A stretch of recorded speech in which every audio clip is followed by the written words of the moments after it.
थोड़ा सा ड्रोन वाले भैया थोड़ा इसको नीचे ले आइएगा और एक बार इन बच्चों को थोड़ा मेरे तक कनेक्ट होने दीजिएगा। कहानी है भारत आजाद होने से पहले की, जब भारत और पाकिस्तान एक ही हुआ करते थे और उस समय गरीबी अपने चरम पर थी और हर इंसान ये चाहता था कि जैसे तैसे करके उसका जीवन यापन हो जाए। और उस जीवन यापन के लिए हर माँ बाप की दिली इच्छा होती है कि उसके बच्चे अगर किसी सरकारी नौकरी में चले जाएं तो जीवन काल सफल हो जाता है। और हुआ ये कि भैया एक गंगाराम नाम के एक बच्चे हुए और गंगाराम भारत के ही छोटे से गांव के छोटी सी ढाणी में रहता था और उस समय भारत और पाकिस्तान एक ही होते थे। तो लाहौर के अंदर चीफ इंजीनियर का ऑफिस होता था। एक बार गांव का कोई इंसान उस चीफ इंजीनियर के ऑफिस में साफ सफाई का काम करता था और वो जब भी गांव आता था तो गंगाराम के माता पिता ने कहा कि बेटा 10वीं कर गया है, अगर कुछ इसकी व्यवस्थाएं हो जाए तो हमारा जीवन सफल हो जाएगा। तो वो रिश्ते में गंगाराम के चाचा लगते थे। तो उन्होंने कहा कि उस समय टेलीफोन होते नहीं थे कि मैं कोई ना कोई संदेश आपके पास भेजूंगा, जब भी 10-15 दिन के बाद वहां पहुंचूंगा। और जब उसके चाचा लाहौर पहुंचे, अपनी जो भी कलर की या सफाई की व्यवस्था में लगे थे, उसके बाद उन्होंने एक तार भेजा कि गंगाराम को भेज दो, मैंने यहां पर एक व्यवस्था कर ली है, कोई छोटी मोटी नौकरी का जुगाड़ हो जाएगा। क्योंकि उन दिनों में 10वीं पास करना भी अपने आप में बहुत बड़ी बात थी। ये बात साथ लेकर जाइएगा। एक ही बात से चीजों को खत्म करूंगा क्योंकि आज वक्ता मैं नहीं हूं, आज वक्ता मेरे भैया बहुत अच्छे अच्छे जो आपको सिखाएंगे। हम तो आपके बीच में ही रहते हैं, लेकिन एक कहानी सिर्फ एक नैतिकता के नाते, एक मोरल ड्यूटी के नाते। अब गंगाराम को मां ने चूरमा देकर भेज दिया। उस समय यही होता था, काहे के होटल और काहे के बाहर का खाना। तो गंगाराम ने, मां ने चूरमा बनाया और 2-3 दिन का खाना बना के पोटली बनाकर भेज दी कि जा जब तक वहां पहुंचेगा। और बच्चा अब बहुत दूर जा रहा था, लाहौर जा रहा था, उस समय वो भारत का ही हिस्सा था। अब गंगाराम उस ऑफिस में पहुंचा तो ऑफिस में करीब करीब सुबह 7:30 बजे का समय रहा होगा। और आपको पता है कि ऑफिस शुरू होते हैं सुबह 9:30 के आसपास। तो उस समय थोड़ा थोड़ा सफाई का कार्यक्रम चला हुआ था। धीरे धीरे एम्प्लॉइज आएंगे, 8 बजे से पूर्णतः सफाई का काम होता है, जो 9-9:15 तक खत्म हो जाता है, फिर अधिकारियों के आने का समय होता है। अब गंगाराम गांव का भोला भाला बच्चा, उसने जाकर देखा कि एक बड़ी सी मेज है और मेज के एक तरफ 4 कुर्सियां रखी हुई हैं और मेज के एक तरफ एक कुर्सी रखी है घूमने वाली। अब वो इतना भोला बच्चा था कि उसने देखा कि शायद गांव से 4 लोग आते होंगे तो इन पर बैठते होंगे, एक साथ खाना खाते होंगे। गांव के लोगों की आदत होती है। और अगर एक कोई आता होगा तो वो उधर वाली कुर्सी पर बैठता होगा। तो इसलिए वो घूमने वाली कुर्सी पर बैठ गया। उसे पता ही नहीं था कि ये जगह किसकी है और क्या ये 4 कुर्सियां इधर क्यों हैं, एक मेज की इधर क्यों है। आज हम और आप उस दौर में हैं कि शायद हमको सबको मिला। अब हुआ ये कि गंगाराम बैठा था, करीब करीब उसको 1 घंटे का वेट करना था, बैठ गया, मां का दिया हुआ चूरमा भी खा लिया। और जब वो समय हो गया चीफ इंजीनियर के आने का, जिसकी वो चेयर थी, अब गंगाराम को अपनी चेयर पे बैठे देखकर और उस समय के बाबुओं के रुतबे, और वो तो चीफ इंजीनियर, आप समझ सकते हैं, उसने वो आया और गंगाराम को देखते ही लाल तमतमा गया और उसके पास पहुंचा और मेरे भाई उसके चेहरे पर उंगलियां छाप दी।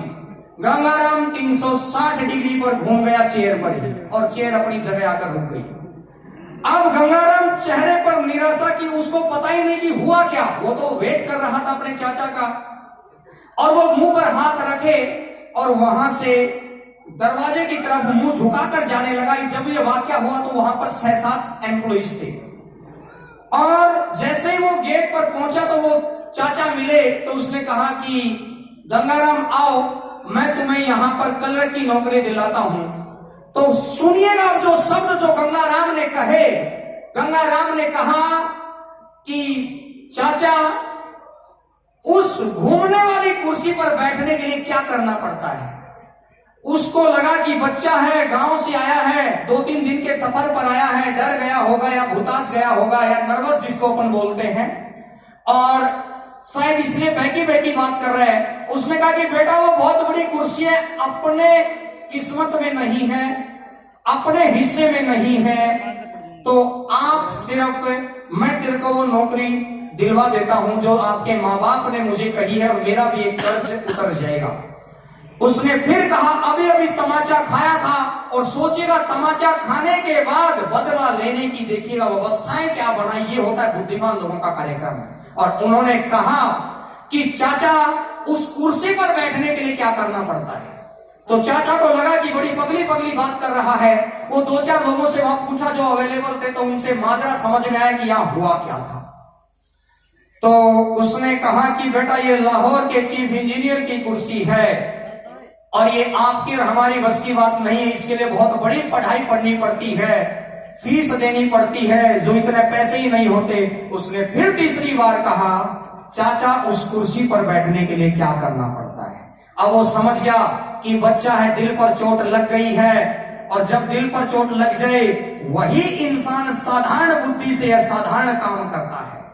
और वही गंगाराम उसके बाद उसके चाचा ने कहा कि मैं आपके माँ बाप तो इतने कैपेबल नहीं है, मैं आपकी फीस भरूंगा और भाई तू पढ़ इसको, और फिर मैं देखता हूं कि आप कर क्या सकते हो अगर आज इस आग को आपने जीवित रख लिया। और वही गंगाराम आगे चलकर उसी कुर्सी पर बैठा, उसी लाहौर का चीफ इंजीनियर बना, और उसी गंगाराम के नाम पर जो आज दिल्ली में आज एम्स का नाम जानते हैं, और एक्चुअली में जो अभी एम्स का नाम क्योंकि फैसिलिटी और मॉडर्नाइजेशन का युग आ गया है, जो शुरुआत हुई हॉस्पिटलों की लाइन में वो था सर गंगाराम हॉस्पिटल के नाम से, आज भी दिल्ली में प्रसिद्ध है। तो ये गांव के बच्चे के पास 2 ही चीजें विरासत में मिलती है, 2 ही चीजें विरासत में मिलती है भाई। एक शुद्ध मन, वो अपने माँ बाप के लिए बहुत कुछ करना चाहता है। ये डिप्रेशन, ये एंजाइटी, ये डिस्ट्रैक्शन, ये सब शहर के बच्चों के कार्यक्रम है। आप छोटे छोटे गांव से, ढाणी से इस शहर में उठने आए हैं, पढ़ने आए हैं, तो मेरी आपसे पहली सीख ये है, शहर की चकाचौंध में मत खो जाना। आज जो ये बच्चे यहाँ आएंगे ये सिर्फ आपको ये बताने ही आए हैं। जो सीनियर्स आपके यहाँ आएंगे या कुछ जो बस हमारे कांटेक्ट में थे, उनके हमने रिक्वेस्ट किया कि आप पहुंचिए, बच्चों को गाइड करिए, वो अपना समय निकाल कर आए हैं। वो सिर्फ और सिर्फ इसलिए कि मेरे भैया आप ये चीज को सीखें कि वो भी कभी उस गांव के ढाणी का हिस्सा थे और वो उठकर वहां पहुंचे हैं। तो जब मन पे चोट लगती है तभी हम बहुत कुछ कर सकते हैं। और एक लास्ट बात, सर गंगाराम की बात आप याद रखेंगे, हमने इतिहास पढ़ा है नेपोलियन बोनापार्ट का। नेपोलियन बोनापार्ट की 4.5 फीट हाइट थी, और जब वो घोड़े पर बैठता था तो घोड़े पर बैठने वाला घुड़सवार, और घुड़सवार जब घोड़े पर बैठता है ना तो दोनों तरफ अपने पैर रखाता है। वो पैर को रखने वाली चीज को बोलते हैं रकाब। और जब उसकी हाइट कम थी ना तो रकाब तक पैर ही नहीं पहुंचते थे, और जब तक उसके पैर वहां नहीं पहुंचेंगे तब तक वो अपने आप को कंट्रोल नहीं कर पाएगा। तो यानी कि उसके लिए स्पेशल रकाब बनाने पड़ते थे। वो आर्मी में था। नेपोलियन बोनापार्ट का एक ही लाइन में सब कुछ सीखने की बात है कि मुझे उन लोगों से डर नहीं लगता जो सुबह से लेकर शाम तक एक व्यवस्थित जिंदगी जीते हैं। व्यवस्थित जिंदगी मतलब कि मेरे भैया मुझे सुबह 6 बजे उठना है, 8 बजे वहां जाना है, 12 बजे वहां जाना, 1 बजे वहां जाना, शाम को 9 बजे सो जाना, चाहे कुछ भी चले दुनिया में। मुझे उनसे डर लगता है जो टाइम टेबल के हिसाब से नहीं, टारगेट टेबल के हिसाब से चलते हैं। अगर जिंदगी में टारगेट अचीव करना है तो आपको अपने अपने टारगेट बनाने पड़ते हैं कि मुझे 1 साल में वहां तक पहुंचना है, मुझे 1.5 साल में पहुंचना, मुझे 2 साल में। तो आज ये आपके सामने यही चेहरे प्रदर्शित होंगे। तो इन 2 बातों के साथ, पहला सर गंगाराम और दूसरा नेपोलियन बोनापार्ट, अपन तो फिर बात करते रहेंगे।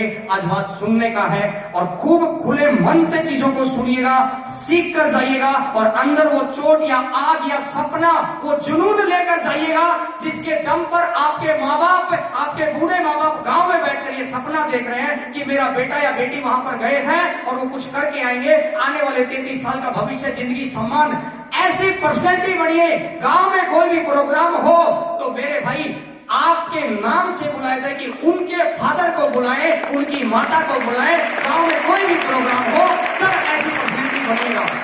आज एक नॉर्मल नाम है, अमित है, सुमित है, कविता है, शैलेश है, XYZ नाम है।